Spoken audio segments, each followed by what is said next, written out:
Jæja, gott fólk.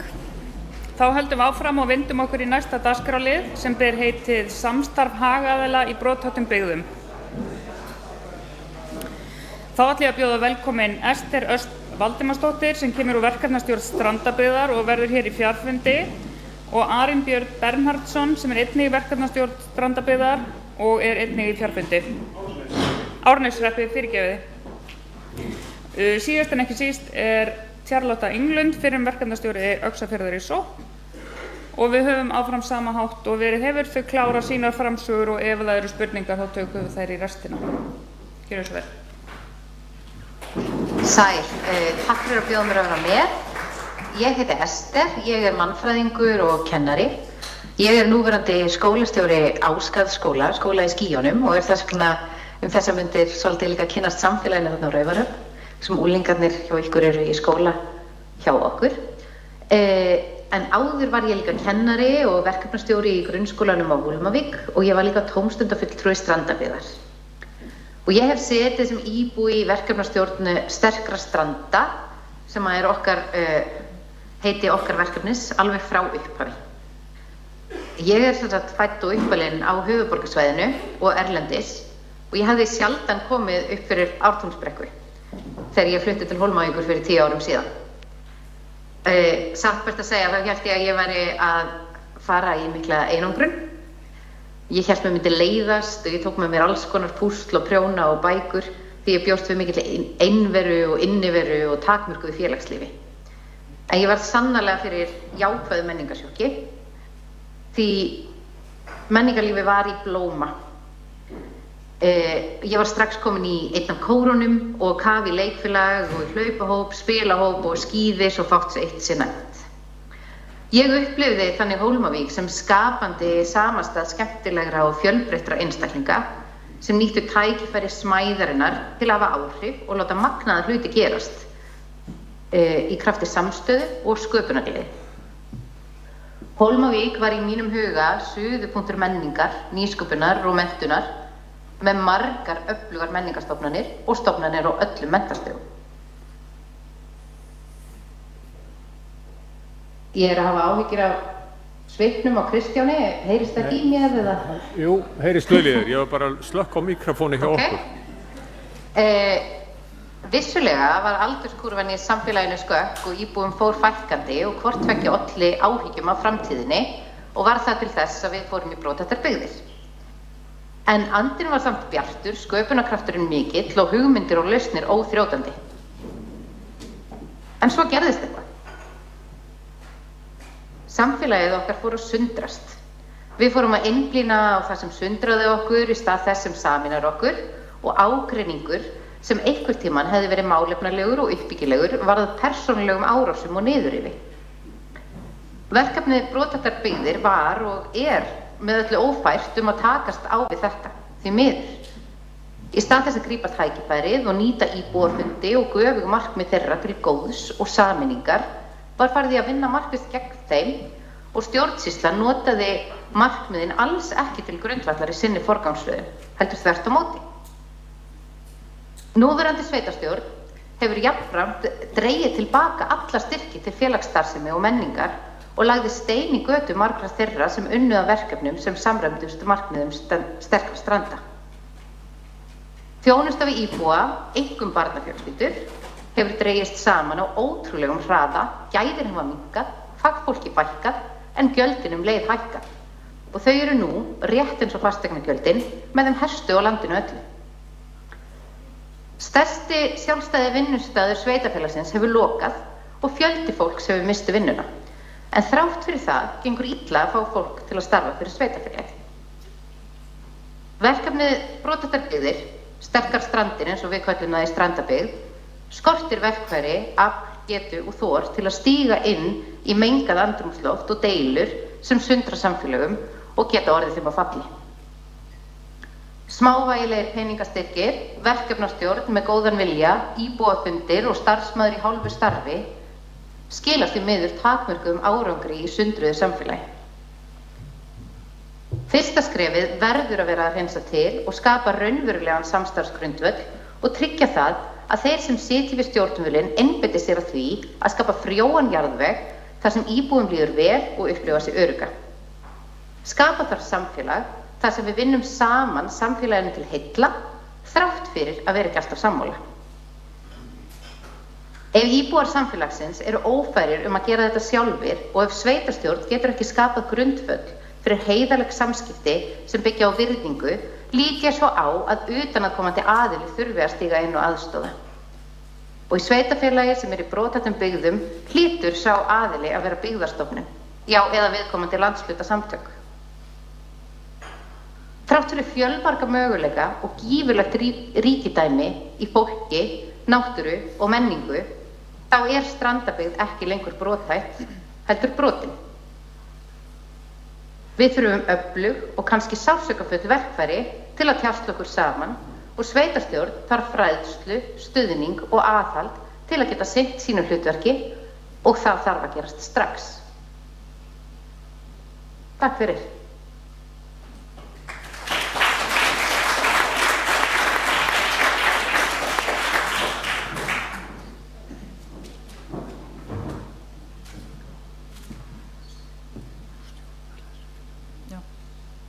Arinbjörn. Já, herðu, komið sæl. Ég heiti Arinbjörn, ágætu fundagestir. Takk fyrir að fá að vera hérna á skjánum með ykkur. Ég Bernhardsson og heima hérna í Norðurfirði að mestu leyti. Ég fæddur hér á uppalinn. Árneshreppur mér einstaklega hugleikinn. Það ekki út af veðrinu sem núna, heldur það út af náttúrunni, fólkinu og samfélaginu í heild. Annars starfa ég sem verkstjóri hjá Eikt sem þokkalega stórt byggingafyrirtæki í Reykjavík og ég vinn þar við að stjórna verkefnum. Svona þokkalega stórum mörgum hverjum, Landspítala, uppbyggingu í Vestmannaeyjum og einhverju brýr út á land. Mér finnst eiginlega mjög gaman að vera út á landi. Það eitthvað sem togar mig þangað alltaf. En ég naut þess heiðurs að fá að vera hérna formaður í brothættum byggðum, sem mér finnst ekki mjög leiðilegt. Ég einstaklega heppinn með það að, eða við hér öllu heldur, að við erum með mann sem heitir Skúli Gautason, hann verkefnisstjóri og hann hefur gert magnaða hluti. Mér dettur í hug, fyrsta sem var gert, það var ágreiningur í sveitinni virkjun Hvalár. Það var bara tekið út fyrir sviga. Þetta mál ekkert rætt hér og við stöndum ekki í því máli í þessu verkefni. En það hefur margt gerst og þetta verkefni hefur dregið hingað inn á svæðið vel yfir 500 milljónir með einum og öðrum hætti. Hér verið að núna, þessa dagana, nú bara 4 skurðgröfur hérna í kringum mig. Það stærrigerðinni, plæja niður ljósleiðara og 3 ásara rafmagn. Það verið að vinna hérna í stóru verkefni í framkvæmdastöð ferðamannastaða sem var styrkt af því og þetta allt að gera eitthvað fyrir samfélagið. Það líf, það er mikið að vera í fámennri byggð og stærstu málin sem þetta byggðir hafi styrkt, það hérna uppbygging sundlaugar á Krossnesi. Það búið að taka alla búningsklefi gegn, orðið bara mjög fínt, var ekki alveg að gera sig miðað við þann fjölda. Þarna koma 12 til 14.000 manns á ári. Það upp í 300 manns á dag sem koma þarna og það þarf að skammta ofan í það. Síðan eitt af þessum ákvæmum brothættra byggða Baskasetur í Djúpavík. Það eins og ég heyrði að Kristján nefndi áðan, að það fékk evrópskan styrk sem mjög mikilvægt. Þetta stórhuga verkefni hjá þeim í Djúpavík. En flottast í þessu öllu finnst mér það að það var verslun sem við stofnuðum hérna bráðum fyrir 5 árum. Hún hefur alveg búin að sanna sig að því leyti að hér þarf að vera verslun. Hér mikið túristi og hér býr fólk sem þarf þjónustu. Það þarf að hafa allt til alls, en það líka gott þegar eitthvað vantar. Þá finnst fólk hvað það gott að hafa búð. Undirstaða þess að svona verkefni takist vel, eins og ég vil meina að þetta verkefni hafi gert. Það góður verkefnastjóri. Og það heppnaðist 100%. Síðan þarna að hafa verkefnastjórn sem virk, við rótirast svolítið. Ég hef hangið fast á þessu, en verið að hugsa að fara úr annars slagi, en svo finnur maður það að það gaman að vera í þessu. Það þurfa að vera bændur og sjómenn og ferðaþjónustu fólk og bara flækingar eins og ég. En mér fannst ákveðin straumhvörf verða í þessu verkefni þegar að verkefnistjórnin, þetta góða fólk á Byggðastofnun á Vestfjarðastofu, gerði bara aðgerðaáætlun. Og Skúli fékk mig með sér sem fylgdarmann á fund hjá það var einhver nefnd mann og ekki hvað hann heitir eins og það var stýrihópur í stjórnarráðinu. Þá fannst mér verða svona ákveðin straumhvörf í þessu öllu saman. Það var allavega farið út í það að það hefði verið einhver sérregla í að opna vegi hérna. Ég held að það sé bara alveg komið upp í G núna. Niður í G. En hér náttúrulega einstakt svæði til sauðfjárræktar. Hér allt hreint svæði, fá búrendar, þau eru fá, en þau eru góð og hér mikið selt af lömbum og fæti. Ég veit að einn bóndinn seldi 150 lömbin. Það nú ekki mjög margt fyrir. En eftir þess aðgerðaráætlun, þá sat eitt alveg eftir. Það var vegurinn.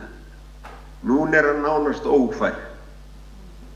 Og það stendur fyrir dyrum næstu viku að fá vegagerðina einn á fund. Einhverja sem eru þar hæst settir. En ég held að treysti sér ekki almennilega út á veginum, en ég veit ekki hvernig það endar. Við höfum átt góða liðsmenn víða. Við höfum átt góða þingmenn. Einn hættur okkur við sjáum eftir honum. En það hlustað á okkur víða og Skúli kenndi okkur það að við ættum ekki að líta á þessar stofnanir eins og orkubúið og vegagerðin og Ísland ljóstengt sem andstæðinga. Við eigum bara að leita ráða hvernig við leysum þetta saman. Og það búið að heppnast 100% með orkubúinu og ljóstengtu Íslandi. En vegagerðin ekki búin að fatta þetta en þá við viljum vinna saman. En það nú allt í lagi, þetta kemur kannski. En ég ætla nú ekki að hafa þetta lengra hérna á rigningunni norðurri.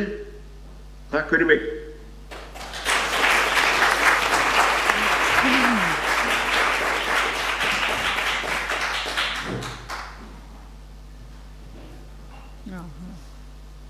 Heyriði í mér? Já. Charlotte heiti ég og fyrrum verkefnisstjóri Öxarfjarðar í sókn. En þá var ég einnig fulltrúi íbúa í rúm 2 ár. Og fyrir þá sem þekki ekki alveg til, þá Öxarfjarðar hérað sem sagt vestari hluti Melrakkasléttu, Kelduhverfi, Kópasker og Öxarfjörði. Ég og fjölskylda mín búsett í Öxarfirði og þar hef ég meira eða minna haldið til frá 10 ára aldri. Þar kem ég að ýmsum rekstrar- og félagsmálum, má nefna rekstri véla- og bifreiðaverkstæðis á Kópaskeri með sýnishorfna búskap, rekt tjaldsvæði yfir sumarmánuðina og þjósnast áfram í háskólanámi eins og tíminn leyfir. En hér í dag er ég fyrst og fremst sem sagt atvinnu- og samfélagsfulltrúi Öxarfjarðarhéraðs. En það er starf af forræði Norðurþings sem er ætlað að gegna svipuðu hlutverki og verkefnisstjóri brottæktra byggða gerði á sínum tíma. Verkefninu Öxarfjörður í sókn lauk formlega í lok árs 2020 en hafði þá verið framlengt 1 ár. Sú framlenging skrifaðist kannski að mestu leyti á tíð verkefnisstjóraskipti og fæðingarorlof hjá mér. En frá upphafi verkefnistímans hafa alls 3 verkefnisstjórar komið að verkefninu. Fyrstu 2 árin voru það Silja Jóhannesdóttir og Bryndís Sigurðardóttir og ég tók svo við keflinu í september 2018 og fylgdi til loka. En nú er liðin að nálgast 3 ár síðan verkefninu lauk formlega og við erum ekki enn búin að halda loka íbúafund en það stendur til bóta núna í haust. Nú höfum við þegar heyrt framsögu nokkra verkefnisstjóra og það er nokkuð ljóst að aðstæður og forsendur eru víðast hvar gjörólíkar í þessum verkefnum og ég mun vissulega bara tala út frá verkefni sem er lokið og gera það kannski lauslega upp. Sumt af því sem ég kem inn á hefur þegar verið nefnt en held að það sé allt í lagi að hnykkja á því sem skiptir máli aftur. Ef ég horfi út frá mína reynslu sem verkefnisstjóri Öxarfjarðar í sókn og verkefnisáætlun verkefnisins þá er eitt það mikilvægasta verkfæri í mínum huga að eiga greiðan aðgang að metnaðarfullu samstarfsfólki og baklandi í verkefnisstjórninni. Í því samhengi hafði samsetning hópsins og tengsl-meðlima inn í stjórnsýsluna, atvinnuþróunarfélög, landshlutasamtök, stofnana, íbúa og svo framvegis ótrúlega mikið að segja og allir voru ávallt tilbúnir til að leggja hönd á plóg og takast á við ýmis verkefni. Verkefnisstjórnin hélt alls 30 fundi á verkefnistímanum og mér langar til þess að hvetja til þess að verða ávallt vandað til verka við samsetningu verkefnisstjórnar og verði hún af einhverjum ástæðum óvirk á verkefnistímanum er nauðsynlegt að endurnýja. Jafnvel er ástæða til að skoða þann kost að kosið verði fulltrúa íbúa og rótera reglulega til þess að þeir endurspegli sem flesta hópa samfélagsins á verkefnistímanum og dreifa þannig ábyrgðina betur og þannig gefst líka öllum kostur á að taka virkan þátt í verkefninu. Innan sveitarstjórnar var mér alltaf vel tekið, þó ég hafi nú kannski yfirleitt lítið annað gert en að gagnrýna eitthvað sem mætti betur fara, kynna verkefnisáætlun verkefnisins, nú eða skipta mér af einhverju tengt svæðinu sem hefði án efa verið hægt að segja mér kæmi bara alls ekkert við. Auðvitað var aldrei hægt að gera allt sem var farið fram á, en verkefnið hafði alltaf ákveðið vægi og mér fannst það mikilvægt. Í mínum huga dugar skammt að ráða verkefnisstjóra sem á einn og sér að leysa öll vandamál hnignandi byggðarlags á 4 árum. Það þarf góða og öfluga verkefnisstjórn þar að baki og meðbyr frá sveitarfélaginu og ekki síst ríkinu. Það hafa vissulega komið upp atvik þar sem virðist vanta samtal milli ráðuneyta eða heildræna stefnu þvert yfir ráðuneytin hvað brottækt byggðarlag varðar. Þetta verkefni er auðvitað engin töfralausn frekar en annað og vissulega glímir Öxarfjarðar hér að ennþá við fjölbreyttar áskoranir þó ég telji verkefnið hafi skilað okkur helling og gripið var nokkuð tímalega í taumana. Ef við metum stöðuna á svæðinu heild þá er hún orðið nokkuð góð en óneitanlega misskipt innan svæðisins og margt enn ógert. En það er að mínu mati hægt að ná ágætum árangri á mörgum sviðum sem stuðla að bættum búsetugæðum og atvinnulíf sem og jákvæðri byggðaþróun. Takist vel til að nýta þau verkfæri sem brottæktar byggðir býður upp á. Ef við horfum á samfélag eins og Öxarfjarðarhérað og ef við ímyndum okkur að það eina sem þáttaka verkefnisins eða þáttaka byggðarlagsins í verkefni brottæktar byggðir hefðu skilað væri fjármagn í formi styrkja, þá hefði það eitt og sér samt sem áður gert helling fyrir íbúa svæðisins. Fyrir íbúa sem hafa sjálfsbærga viðleitni og frumkvæði til að ráðast í ný verkefni er svona styrkur mikilvægur. Alls voru 43 fjölbreytt verkefni styrkt á verkefnistímanum. Alls var úthlutað 41,6 milljón króna. Þar af voru 23 styrkir til félaga og samtaka, 12 til kvenna og 8 til karla. Mörg þessara verkefna hefðu átt erfitt uppdráttar innan stærri samkeppnissjóða. En þá fengust einnig ýmsir veglegir styrkir úr öðrum sjóðum, svo sem C1, A9, uppbyggingarsjóði og áhersluverkefni, svo eitthvað sé nefnt. Á verkefnistímanum urðu til 54 starfsmarkmið á hálfu íbúa að mestu leyti, en vissulega þurfti að grípa marga aðra bolta eða bregðast við öðru tilfallandi á verkefnistímanum. Það er ekki hægt að líta fram hjá því að talsverð uppbygging hefur átt sér stað á vegum Samherja og Fiskeldi Austfjarða í landeldi innan Öxarfjarðarhéraðs sem hefur óneitanlega unnið með okkur en einnig skapað frekari áskoranir í tengslum við húsnæðismál, svo eitthvað sé nefnt, sem afar erfitt viðureignar. Það erfitt að ráða fólk sem reiðubúið til búsetu og hvað þá fjölskyldufólk sé ekkert varanlegt húsnæði aðgengilegt. Oftar en einu sinni hefur komið upp svo staða að fólk vilji setjast að, en það ekki laust húsnæði. Ef við horfum á íbúafjölda, þá voru íbúar svæðisins alls síðustu aldamót 450. Í lok árs 2013 voru þeir 350 og frá því verkefni hófst hefur fjöldinn sveiflast þó nokkuð stöðugt samt úr 305 upp í 315. Í lokin vil ég nefna að það sé í öllum tilfellum mikilvægt að líta þetta sem langhlaup og að gera þurfi ráð fyrir viðhaldsverkefni eða sambærilegu úrræði eftir að verkefninu lýkur, sem viðheldur tengsl svæðisins við stjórnsýsluna, landshlutasamtök og fleira, og ásamt því að vinna að helstu áskorunum svæðisins. Þá held ég þessi búin. Ég nokkuð búin að fá gula spjaldið? Okay.